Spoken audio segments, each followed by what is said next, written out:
Hello बच्चों, आज जो अपना टॉपिक होने वाला है वो नेक्स्ट चैप्टर हमारे पास है। यानी फर्स्ट जो चैप्टर था हमारे पास, उसमें जितने भी हमारे पास इंपॉर्टेंट क्वेश्चन थे वो हमने क्लियर कर दिए हैं। ठीक है, उसकी आप तैयारी करते रहिए और जैसे जैसे हमारे पास एग्जाम का टाइम आता रहेगा ऐसे ऐसे हम जो है इंपॉर्टेंट क्वेश्चन लेते रहेंगे। आज का जो टॉपिक हमारे पास वो सेकंड चैप्टर है। वो सेकंड चैप्टर हमारे पास एसिड्स, बेसिस एंड सॉल्ट्स, यानी अम्ल, क्षार और लवण। तो इस चैप्टर में हम कुछ बेसिक क्वेश्चंस आज पढ़ने वाले हैं, मतलब जो इंपॉर्टेंट क्वेश्चंस हैं इस चैप्टर को लेते हुए कौन कौन से हमारे पास क्वेश्चंस आ रहे हैं वही क्वेश्चन यहाँ पर पढ़ेंगे। तो सबसे पहले जो टॉपिक है हमारे पास वो पढ़ेंगे आज एसिड्स, बेस। आज हमारे पास एसिड्स एंड बेस कंप्लीट हो जाएंगे और थोड़ा ध्यान से इसको पढ़ना है, तभी जाकर के आपको सोल्ट समझ में आएगा। और एसिड और बेस से जितने भी रिलेटेड क्वेश्चन है आज वो आपके क्लियर हो जाएंगे, टोटल डाउट आपके यहाँ पर क्लियर हो जाएंगे। तो सबसे पहले मैं यहां पर लेता हूं एसिड्स। एसिड से मैं स्टार्ट कर रहा हूं। अम्ल, ये होते क्या हैं, कहां पाए जाते हैं, कितने प्रकार के होते हैं, वो सारी चीज हम यहां पर सीखने वाले हैं। इनकी फिजिकल प्रॉपर्टीज यानी भौतिक गुण क्या होते हैं एंड केमिकल प्रॉपर्टीज क्या होती हैं। तो यहां पर आप लिखने से ज्यादा समझने पर ध्यान देंगे, जो जो मैं बोलूंगा उसको आप नोट करते रहेंगे। ठीक है, अब यहां पर मैं स्टार्ट करता हूं एसिड्स। तो एसिड्स बेसिकली होते क्या है, एसिड्स का मतलब होता है कि भी हमारे पास जितने भी खट्टी चीजें होती है सभी हमारे पास एसिड्स होता है। अब वो बहुत टाइप के हमारे पास एसिड्स होते हैं। बात आती है कि सभी एसिड्स के अंदर कॉमन चीज क्या होती है, वो हम यहां पर सीखने वाले हैं। यानी एसिड्स जनरली होते क्या है, उनको डिफाइन कैसे किया जाए। तो एसिड्स को हम डिफाइन कर सकते हैं कि कोई भी एक ऐसा पदार्थ जिसको जल में घोलने पर वो अपने H आयंस में टूट जाए। यानी कोई भी एक ऐसा पदार्थ जो जल में घोलने पर H आयंस देता है। दो substance give the hydrogen ions in aqua solution. यानी एक्वा सॉल्यूशन के अंदर जो भी सब्सटेंस हमारे पास हाइड्रोजन आयन देगा वो हमारे पास एसिड होगा। एसिड क्लियर हो गया आप लोगों का? दोबारा सुनिए, एसिड्स क्या होता है। एसिड्स का मतलब यानी अम्ल होते क्या है, वे सब्सटेंस, वे पदार्थ जो जलीय विलयन में हाइड्रोजन आयन देते हैं। बात समझ आई? हाइड्रोजन आयन देते हैं, यानी वे पदार्थ जो जलीय विलयन में हाइड्रोजन आयन देते हैं उनको हम अम्ल कहते हैं, एसिड्स कहते हैं। यानी दो substance give the hydrogen ions in aqua solution. जो सब्सटेंस एक्वा सॉल्यूशन में हाइड्रोजन आयंस देगा उसको हम क्या बोलेंगे, उसको बोलेंगे एसिड्स। यानी इसको डिफाइन मैं कर सकता हूं यहां पर, देखिए जरा। दो substance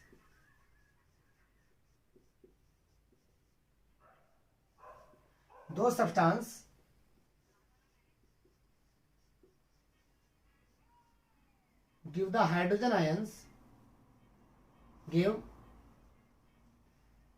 ions in aqueous solution।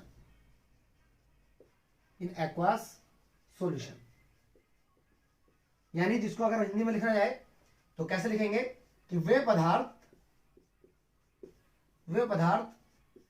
जो जलीय विलयन में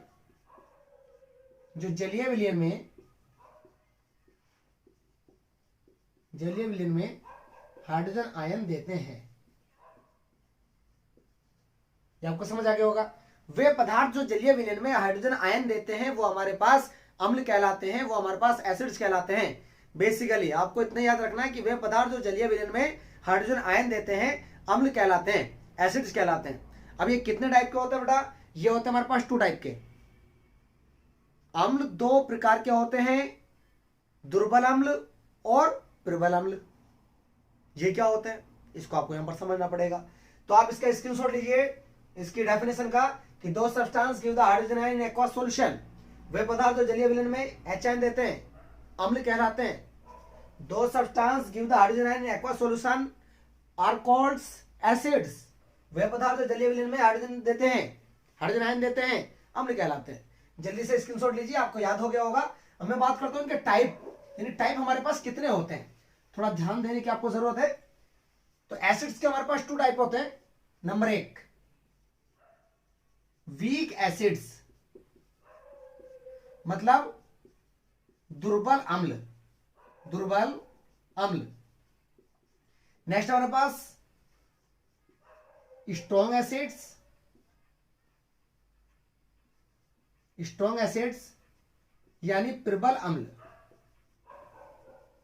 प्रबल अम्ल। अब दुर्बल अम्ल कौन सा होगा, प्रबल अम्ल कौन सा होगा? आप लोग जानते हो कि वे पदार्थ जो हाइड्रोजन आयन देते हैं जलीय विलयन में, वो हमारे पास अम्ल कहलाते हैं। अब हम बात करते हैं यहाँ पर दुर्बल अम्ल की। दुर्बल अम्ल की डेफिनेशन क्या होती है, इसको समझिए आप लोग। यानी वे पदार्थ जो जलीय विलयन में कम हाइड्रोजन आयन देते हैं। बात समझ आई? वे पदार्थ जो जलीय विलयन में कम हाइड्रोजन आयन देते हैं और पार्शियली आयनाइज्ड होते हैं जलीय विलयन के अंदर। पार्शियली आयनाइज्ड का मतलब बहुत ही आंशिक रूप से आयनित होते हैं जलीय विलयन के अंदर। जब जलीय विलयन के अंदर बहुत ही आंशिक रूप से, बहुत ही कम रूप से वो आयनित होंगे, तभी वो हाइड्रोजन आयन कम देंगे। तो कहने का मतलब यह हुआ कि जो दुर्बल अम्ल होगा वो कम हाइड्रोजन आयन देगा, हाइड्रोजन आयन कम देते हैं। यानी वे पदार्थ जो जलीय विलयन में हाइड्रोजन आयन कम देते हैं वो दुर्बल अम्ल यानी वीक एसिड्स कहलाते हैं। ये बात आपको याद होना चाहिए। अब इसी का जस्ट अपोजिट, इसी का जस्ट अपोजिट मेरे पास है स्ट्रॉन्ग एसिड्स। क्या है स्ट्रॉन्ग एसिड? बताइए क्या होगा? अरे कम हाइड्रोजन आयन दे रहा है तो दुर्बल अम्ल है। अब इसका अपोजिट क्या है? स्ट्रॉन्ग मतलब प्रबल, ताकतवर। तो ताकतवर कौन सा होगा? यहां पर कम देने पर दुर्बल था, तो ज्यादा देने पर स्ट्रॉन्ग होगा यानी प्रबल होगा। तो यहां पर लिखिए प्रबल अम्ल क्या होता है? जो हाइड्रोजन आयन अधिक देते हैं, अधिक देते हैं। कहां पर? जलीय विलयन के अंदर। यानी वे पदार्थ जो जलीय विलयन में हाइड्रोजन आयन देते हैं अम्ल कहलाते हैं। जो कम हाइड्रोजन आयन देते हैं वो दुर्बल अम्ल कहलाते हैं। जो अधिक हाइड्रोजन आयन देते हैं वो प्रबल अम्ल कहलाते हैं। ये बात आपको याद होनी चाहिए। अब यहां पर दुर्बल अम्ल कौन कौन से होते हैं जी? दुर्बल अम्ल होते हैं जितने भी हम खाने पीने में यूज करते हैं, जिनको हम खा सकते हैं, जितने भी एसिड्स हमारे पास हम खाने पीने में यूज करते हैं, जैसे ऑक्जेलिक एसिड टमाटर के अंदर, ठीक है, टार्ट्रिक एसिड इमली के अंदर, कार्बोनिक एसिड, ये जितने भी एसिड्स हैं हमारे पास, ये सब वीक एसिड जिनको हम खाते पीते हैं, जिनका हम खाने पीने में यूज कर सकते हैं। खट्टे पदार्थों में जितने भी हमारे पास जो है सोर टेस्ट वाले मटेरियल्स होते हैं जिनको हम खाते हैं, वो सब हमारे पास वीक एसिड से बने हुए होते हैं। जैसे for example number first acetic acid यानी सिरका, एसिटिक एसिड ये क्या है? सिरका हमारे पास एक दुर्बल अम्ल है। इतना याद रखो, जिनका हम खाने पीने में यूज कर सकते हैं सब हमारे पास कैसे हैं? वो दुर्बल होते हैं, ठीक है। दूसरा oxalic acid, oxalic acid, acidic acid, oxalic acid, tartaric acid, ये जितने भी होते हैं खाने पीने वाले सब दुर्बल होते हैं। अब स्ट्रॉन्ग एसिड, स्ट्रॉन्ग एसिड मतलब प्रबल अम्ल जो ताकतवर होते हैं, वो हमारे पास ओनली 3 ही होते हैं। कौन कौन से होते हैं? Number first hydrochloric acid, hydrochloric acid यानी HCl। सेकंड वाला क्या होगा? नाइट्रिक एसिड, नाइट्रिक एसिड यानी HNO3। और लास्ट हमारे पास sulphuric acid, sulphuric acid, sulphuric acid यानी तेजाब, H2SO4। तेजाब जो होता है वो सल्फ्यूरिक एसिड होता है, H2SO4। तो यहां पर आप लोग ध्यान देंगे, आपको समझ आ गया होगा कि वे पदार्थ जो जलीय विलयन में H आयन देते हैं, हाइड्रोजन आयन देते हैं, वो अम्ल कहलाते हैं, एसिड कहलाते हैं। 2 प्रकार के होते हैं, दुर्बल, प्रबल। जो हमारे पास कम हाइड्रोजन आयन देते हैं जलीय विलयन में घुलने पर, यानी जल में घुलने पर कम आयन देते हैं, वो दुर्बल हो गया। और जो कि आंशिक रूप से घुले हुए होते हैं, बहुत कम रूप से घुलते हैं। दूसरा प्रबल क्या होते हैं? जो अधिक मात्रा में हाइड्रोजन आयन देते हैं। जो अधिक मात्रा में हाइड्रोजन आयन देगा वही हमारे पास क्या होगा? वही हमारे पास प्रबल अम्ल होगा, स्ट्रॉन्ग एसिड होगा। ये बात आपको याद रखनी है। अब दुर्बल अम्ल क्या होता है जी? जिनका हम खाने पीने में यूज करते हैं। सिरका हो गया, टमाटर के अंदर एसिड हो गया, ऑक्जेलिक एसिड इमली के अंदर हो गया, जितने भी खट्टे चीजों में होता है, जितने भी सोर मटेरियल्स हमारे पास होते हैं, सब में हमारे पास दुर्बल एसिड होता है। दूसरा प्रबल एसिड यानी स्ट्रॉन्ग एसिड्स, वो क्या होते हैं, HCl, HNO3, H2SO4, इनके यूजेस हमारे पास अलग अलग है। आई होप यू कि आपको समझ आ गया होगा। तो आप इसका एक बार स्क्रीनशॉट लीजिए कि वे पदार्थ जो हाइड्रोजन आयन देते हैं, जो हाइड्रोजन आयन देते हैं वो अम्ल कहलाते हैं, जो हाइड्रोजन आयन कम देते हैं वो वीक एसिड होते हैं, यानी दुर्बल अम्ल होते हैं, जो अधिक मात्रा में हाइड्रोजन देते हैं वो हमारे पास स्ट्रॉन्ग एसिड्स होते हैं। एक बार इसका स्क्रीनशॉट आप ले लीजिए जल्दी से। तो एसिड्स हमारे पास ये हो गया। अब इससे हम थोड़ी सी प्रॉपर्टी पढ़ेंगे, थोड़ी सी प्रॉपर्टी हमारे पास क्या क्या होती है, ठीक है। थोड़ी थोड़ी प्रॉपर्टी हम इसकी जानेंगे क्योंकि हमें इंपॉर्टेंट यहाँ पर हमको देखना है। स्क्रीनशॉट आप लोगों ने ले लिया होगा। अब मैं बात करता हूं यहाँ पर इसके गुण कौन कौन से होते हैं, इसकी प्रॉपर्टी क्या क्या होती है। तो यहां पर लिखते रहे आप लोग जो मैं बोल रहा हूं। नंबर एक एसिड। सभी एसिड में क्या प्रॉपर्टी होती है, सभी एसिड में ये होती है कि वो सबसे पहले तो हाइड्रोजन आयन देते हैं। Number first, acids give the hydrogen ion in aqua solution, यानी अम्ल जो होते हैं वो जलीय विलयन में हाइड्रोजन आयन देते हैं। लिखा आप लोगों ने, लिखते रहिए। Acids give the hydrogen ion in aqua solution, ये फर्स्ट प्रॉपर्टी, यानी जो अम्ल हैं वो हाइड्रोजन आयन देंगे जल में घुलने पर, ये फर्स्ट प्रॉपर्टी।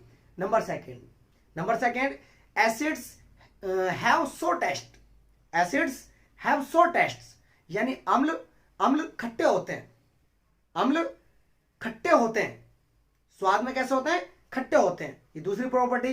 तीसरी प्रॉपर्टी क्या है, तीसरी प्रॉपर्टी है कि ये हमारे पास जो है जो एसिड्स होते हैं, acids blue litmus to red, acids turn blue litmus to red, acids turn blue litmus to red, यानी जो अम्ल होते हैं वो नीले लिटमस को लाल कर देते हैं। जो लिटमस पेपर आता है वो नीले लिटमस को लाल कर दिया जाता है एसिड के द्वारा। तो तीन प्रॉपर्टी आपको याद हो गई। एसिड्स कैसे होते हैं, खट्टे, एसिड्स खट्टे होते हैं, सभी एसिड्स हाइड्रोजन आयन देते हैं, तीसरी बात ये नीले लिटमस को लाल करते हैं। ये तीन प्रॉपर्टी लिखिए आप लोगों ने।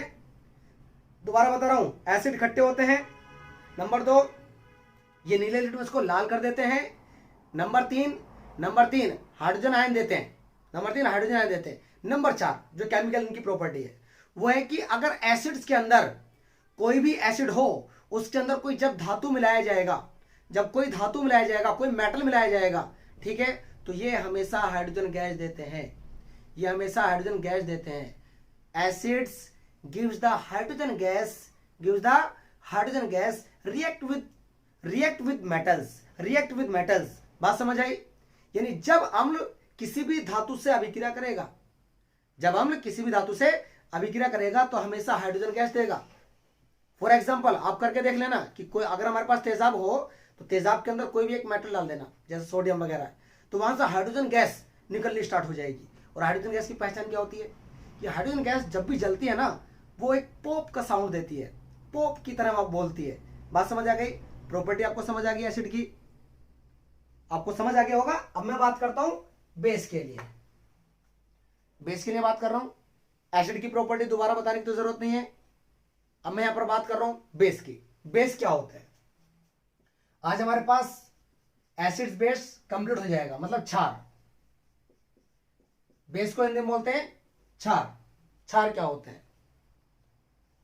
जैसे कि हमने एसिड में पढ़ा कि वे पदार्थ जो जलीय विलयन में हाइड्रोजन आयन देगा, यानी H+ आयन देगा, H+ आयन वही एसिड होगा।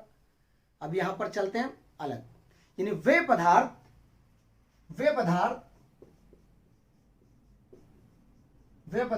जो जलीय विलयन में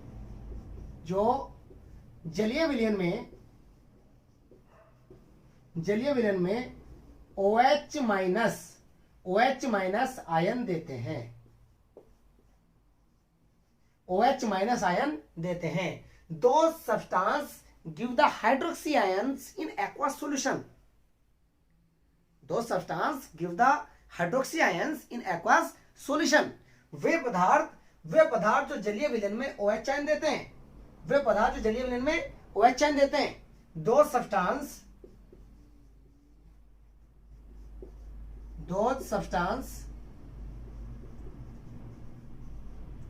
gives the OH ions in aqueous solution, वो हमारे पास बेस कहलाते हैं। यानी जो H प्लस आयन दे रहा था वो अम्ल था, जो OH आयन दे रहा है वो बेस है, वो क्षार है। बात क्लियर, समझ आ गया होगा आप लोगों को। अब बात करते हैं ये कितने प्रकार के होते हैं, तो ये भी बिल्कुल सेम प्रकार के होते हैं, दुर्बल क्षार, प्रबल क्षार, दुर्बल क्षार, प्रबल क्षार, यानी weak base, strong base, weak base, strong base. अब यहां पर समझिए आप लोग, यहां पर समझो। नेक्स्ट यहां पर आप लोगों ने लिख लिया होगा डेफिनेशन वगैरह को, इसकी होगी आप लोगों की। अब यहां पर समझिए, यानी दोबारा समझे इसकी डेफिनेशन, अगर जिसने नहीं लिखी है वो दोबारा समझे कि बेस क्या होते हैं, क्षार क्या होते हैं। वे पदार्थ जो जल में घुलने पर, यानी जो जलीय विलयन में क्या देते हैं, OH माइनस आयन देते हैं, क्षार कहलाते हैं। Those substance gives the hydroxy ions in aqua solution. ठीक है, इसको लिख लेना आप लोग। ये बेटा दो टाइप के हमारे पास होते हैं, एक तो weak base and strong base, and strong base. यानी वीक बेस क्या होगा, जिसको बोलते हैं जी दुर्बल क्षार, दुर्बल क्षार यानी कमजोर क्षार। स्ट्रॉन्ग प्रबल, प्रबल मतलब मजबूत, ताकतवर, प्रबल क्षार। तो भैया जो पदार्थ जल में घुलने पर OH आयन देता है, क्षार कहलाता है। और जो पदार्थ जल में घुलने पर कम OH आयन देगा, कितना देगा, OH आयन क्या देगा, कम देगा, OH आयन कम देगा। यानी वे पदार्थ जो जल में घुलने पर OH आयन कम देते हैं, आंशिक रूप से घुलने पर कम, आंशिक रूप से आयनाइज होते हैं, आंशिक रूप से आयनित होते हैं। तो कहने का मतलब कि वे पदार्थ जो जल में घुलने पर OH आयन कम देते हैं, वो क्या हो गया जी, वीक बेस, यानी दुर्बल क्षार। बात समझ आ गई, यानी मिनिमम अमाउंट देते हैं OH आयंस का, वीक बेस। ठीक है, जो कम OH आयन देते हैं वो वीक बेस यानी दुर्बल क्षार कहलाते हैं। दूसरी बात, जो ज्यादा देते हैं वो हमारे पास क्या हो गया, OH आयंस अधिक देते हैं, कौन, प्रबल क्षार। बात समझ में आ गया। अब यहां पर आप लोग समझ गए होंगे कि हमारे पास क्या है, बेस आपको पूरा समझ में आ गया होगा कि जो कम OH आयन दे रहा है वो वीक बेस, दुर्बल क्षार हो जाएगा। यानी जो minimum amount OH ions give कर रहा है वो वीक बेस हो जाएगा। जो OH आयंस का मैक्सिमम अमाउंट, एक लार्ज अमाउंट गिव कर रहा है, यानी अधिक अमाउंट दे रहा है, वो हमारे पास स्ट्रॉन्ग बेस हो जाएगा। जो OH आयन अधिक देते हैं वो स्ट्रॉन्ग बेस यानी प्रबल क्षार, और जो कम देते हैं वो दुर्बल क्षार। बात समझ आ गई। अब यहां पर समझिए ये कौन कौन से होते हैं, जैसे milk of magnesia, milk of magnesia मतलब MgOH का होल ट्वाइस, ये मेरे पास है वीक बेस, जिसको हम खाते हैं पीते हैं। मिल्क ऑफ मैग्नीशिया मतलब इनो देखा है, इनो जो हमारी एसिडिटी कम कर देता है, वो उसमें क्या होता है, मिल्क ऑफ मैग्नीशिया, MgOH का होल ट्वाइस। ठीक है, CaOH का होल ट्वाइस, बुझा हुआ चूना, स्लेट लाइम जिसको बोला जाता है, CaOH का होल ट्वाइस। ये क्या है हमारे पास, CaOH का whole twice calcium hydroxide, calcium hydroxide जो बुझा हुआ चूना होता है। ठीक है, ये क्या होता है हमारे पास, वीक बेस। AlOH का होल थ्राइस, AlOH का whole thrice, aluminium hydroxide, aluminium hydroxide, ये हमारे पास वीक। प्रबल कौन कौन से होते हैं, प्रबल दो ही होते हैं हमारे पास, कौन कौन से, सोडियम हाइड्रोक्साइड NaOH और पोटेशियम हाइड्रोक्साइड KOH। यानी हमारे पास स्ट्रॉन्ग बेस NaOH KOH, और वीक बेस यानी जो दुर्बल है वो MgOH का होल ट्वाइस, CaOH का होल ट्वाइस, AlOH का होल थ्राइस। यानी जितने भी हमारे पास वीक आते हैं, जितने भी वीक आते हैं हमारे पास, ये हमेशा होल ट्वाइस, होल थ्राइस की फॉर्म में आते हैं। और हमारे पास स्ट्रॉन्ग दो होते हैं, NaOH KOH, ये प्रबल क्षार हो गए हमारे पास। बात समझ में आ गई। एक बार आप इसका स्क्रीनशॉट ले लीजिए, स्क्रीनशॉट लो। बेस क्या होते हैं, जो हमारे पास OH आयन देते हैं, जो कम देते हैं वो वीक बेस हो गए, दुर्बल क्षार हो गए। जो अधिक मात्रा में OH आयन देते हैं वो स्ट्रॉन्ग बेस यानी प्रबल क्षार हो गए। आपको समझ में आ गया होगा। एक बार आप इसका स्क्रीनशॉट ले लीजिए, उसके बाद मैं आगे चलता हूं, यानी इसकी प्रॉपर्टी क्या क्या होती है उनको जरा हम यहां पर समझते हैं। नेक्स्ट हमारे पास क्या है जी, देखिए नेक्स्ट हमारे पास रहेगा क्षार के गुण। क्षार के गुण, the properties of base, properties of base, properties of base। क्या है बेस? अरे अम्ल स्वाद में खट्टे होते थे, क्षार स्वाद में तीखे होते हैं, bitter. Basis have the bitter taste, basis have the bitter taste, मतलब क्षार तीखे होते हैं। नेक्स्ट क्या है कि all basis gives the hydroxy ions in aqua solution, यानी जितने भी हमारे पास बेस होते हैं, जितने भी क्षार होते हैं, वो क्या करते हैं, वो OH आयंस देते हैं एक्वा सॉल्यूशन के अंदर, जैसे एसिड HN देता था। दूसरी बात, ये क्या करते हैं बेस, ये लाल लिटमस को नीला कर देते हैं। अम्ल क्या करता था, नीले लिटमस को लाल, अब बेस क्या कर रहा है, क्षार क्या कर रहा है, लाल को नीला, यानी क्षार लाल लिटमस को नीला कर देते हैं। Bases turn red litmus to blue, ठीक है, ये लाल लिटमस को नीला कर देते हैं। दूसरी जो सेकंड प्रॉपर्टी है, सॉरी थर्ड प्रॉपर्टी है, वो दोनों की सेम है। क्या है वो? ये है कि भाई एसिड में किसी भी धातु को अगर मिला दिया जाए तब भी हाइड्रोजन गैस, क्या, तब भी हाइड्रोजन गैस। और अगर बेस में हाइड्रोजन को मेटल को मिला दिया जाए, एसिड में मेटल मिलाने पर तब भी हाइड्रोजन गैस निकलती है, ठीक है। और अगर बेस में यानी क्षार में कोई भी हमारे पास धातु मिला दिया जाए तब भी हाइड्रोजन गैस निकलती है, यानी प्रॉपर्टी जो लास्ट वाली वो सेम होती है, दोनों में हाइड्रोजन गैस ही निकलती है। तो हमने समझा अम्ल क्या होते हैं, व्हाट आर एसिड्स, एंड हमने क्या समझा कि बेस यानी क्षार क्या होते हैं। प्रॉपर तरीके से आपको समझ आ गया होगा, बात क्लियर है। कल हम बात करने वाले सोल्ट्स पर, कल हम बात करेंगे सोल्ट्स पर। और दूसरा हमारे पास जो नेक्स्ट टॉपिक होगा बहुत ज्यादा इंपॉर्टेंट, वो होगा what is the pH scale and the explanation in the importance of pH scale in everyday life, यानी पीएच पैमाना क्या है और हमारे दैनिक जीवन में पीएच पैमाने के क्या क्या महत्व हैं, हम ये समझने वाले हैं, ये हम समझने वाले कल। बहुत ही इंपॉर्टेंट टॉपिक पीएच पैमाना। पीएच पैमाने की एक एक बात हम यहाँ पर समझेंगे। पीएच पैमाना बनाया किसने, कब बनाया, क्यों जरूरत पड़ी, एक कहानी के रूप में इसको समझते हुए चलेंगे। और आज का टॉपिक आपको समझ आ गया होगा, ठीक है।